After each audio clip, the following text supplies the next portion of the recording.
My wife wants to throw away all we've built together for a gym rat she's only known for 3 months. He says it's not like we have kids or anything, so it's not like he's breaking up a family.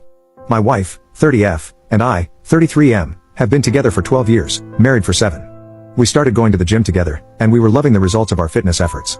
It made our bedroom life even better, and we couldn't keep our hands off each other. Her brother, one of the closest people she's held dear in her heart, was a struggling drinkaholic and just returned after serving a 10-year prison sentence. He immediately started binge drinking upon release, got into an accident, and passed away in front of her. 3 weeks after her brother's passing, a guy struck up a conversation with her at the gym, and she immediately clicked with him and entertained him in conversation. I was wary, but I trusted my wife. She is a sweetheart, and I never imagined her capable of having an affair. One day, I noticed she was acting giddy while she was texting, and I asked her what was so funny. She said she was texting with him. At this point, she had not told him she was married, but he had definitely seen us at the gym together. She showed me the messages, and it was playful banter back and forth, kind of making fun of each other. I'm like, this dude is for sure going to think you are coming on to him. She told him she didn't want to assume he liked her, but she was happily married. He said, okay, that's fine, don't want to intrude. A few weeks passed, and I noticed the same giddiness again while she was texting. This time, I asked to see the texts, and she said, I would rather not show you. I told her I really needed to see them for my own comfort, and she eventually showed me. I don't remember specifics, but the texting was flirty, like a different language than I have ever heard from my wife. She told him that they were not behaving appropriately and she needed some space from him. He said, okay, I understand. A few more weeks go by, and I notice she is texting and has this glowing, puppy dog look in her eyes. I ask her if she is texting him, and she quickly turns her phone off and says, yeah, it was just something about a Jordan Peterson video. For context, he loves JP. I said okay, but I could tell she was lying, so I looked at her phone, and all the messages were gone. She says they confessed their feelings for each other but deleted the messages because she didn't want me to see them. She then meets him in person to tell him they need to stay platonic and shouldn't text anymore. The next day, he goes into her workplace and kisses her. After the kiss, I tell her she needs to block him and go no contact, and we're going to couples therapy. She shows me the message saying they need to keep to themselves and be no contact. She told me she blocked him. Then we have 2 to 3 really good weeks. Then she flips on a dime. She never blocked him, he started reaching out again, and this time, nothing was going to stop her from finding out why she has these feelings for him. She couldn't suppress it any longer. She said it herself, I know this hurts you, I know this makes me a crappy person, but I don't care, I'm tired of doing what people think I should do instead of what I want to do. We own a house and 3 pets. Her family and everyone we know are devastated and blown away, but she is absolutely serious. The woman I knew last month, last week even, has left the building. This is a living nightmare that I just want to wake up from.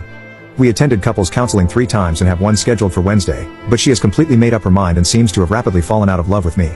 My life as I had known it is over. I just needed to get this all off my chest. Edit. He is for sure sketchy. You guys don't have kids, so it's not like I'm breaking up a family, is a direct quote from him. He is very tall, classically handsome/rugged, charming, confident, and my wife is completely under his spell. Everyone sees it but her. Update 1. I had a kind Redditor reach out to me over the weekend, asking how I was doing regarding the situation from 8 months ago. The original post got a lot of attention, so I figured I would give an update. My wife filed for divorce a month after moving out. During this time, I did the whole online dating thing, which was way worse than I could have ever expected. I kept myself busy working out, building my own confidence, and hanging out with friends. In general, it was horrible, but I was trying to keep my head up. I was in therapy. It didn't jive with my first therapist, but I found a new one in December whom I liked a lot more, and I'm still seeing her. In mid-December, my wife calls me, crying, asking if she can stay in the guest bedroom because she has nowhere to go. I say yes, even though she hurt me so badly, because I still loved her. Turns out, things with the guy at the gym turned very toxic very fast. I know the word narcissist gets thrown around a lot these days, but this guy though, it's hard to believe these subhuman pieces of trash actually exist. She stays in the guest bedroom for a week, then goes and stays at her parents for a month. She had a nervous breakdown and was able to get a medical leave of absence from her work. Mid-January comes around and she is back at the house, but still in a very frantic and erratic state, sort of like she was withdrawing from hard substances. I had no idea about the addictive nature of toxic relationships. It's a psychological clusterflop. She is clear that she is too messed up in the head to be in a relationship and is going to work on herself.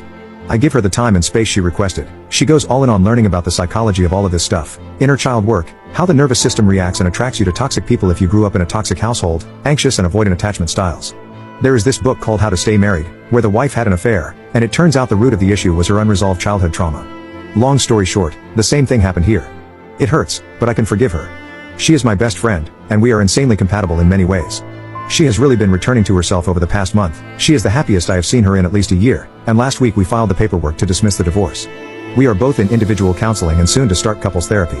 I am sure a lot of people will think I am making a mistake in reconciling, but I am happy. I do trust her that she now has the knowledge to not let this happen again, and she has the drive to become the best person she can be. Edit. I am reading all the comments and taking everything to heart, even and especially the ones calling me stupid, chump, and doormat. I completely understand where you are coming from. Right now, I have complete access to her phone anytime, individual counseling for her, and couples counseling for us. Basically, anytime I even have a hint of suspicion of any sort of nefarious activity, I can investigate, no questions asked. This hasn't been necessary because we spend nearly all our free time together or doing our own things around the house. If we aren't spending time together, she is reading self-help or watching self-help videos on YouTube. We work the same hours, we go to the gym together, we come home. What she did was beyond messed up, and we are all on the same page with that.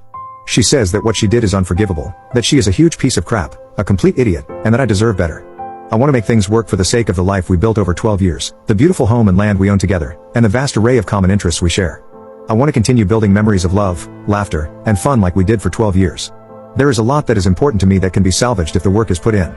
Her estranged brother passes away in front of her while she is holding his hand, and then weeks later this guy comes into her life and love nukes her while she is spiraling in grief. It's no excuse for what she did, but it is enough for me to give her at least some iota of grace that she was not in a sane and rational mind when all of this went down.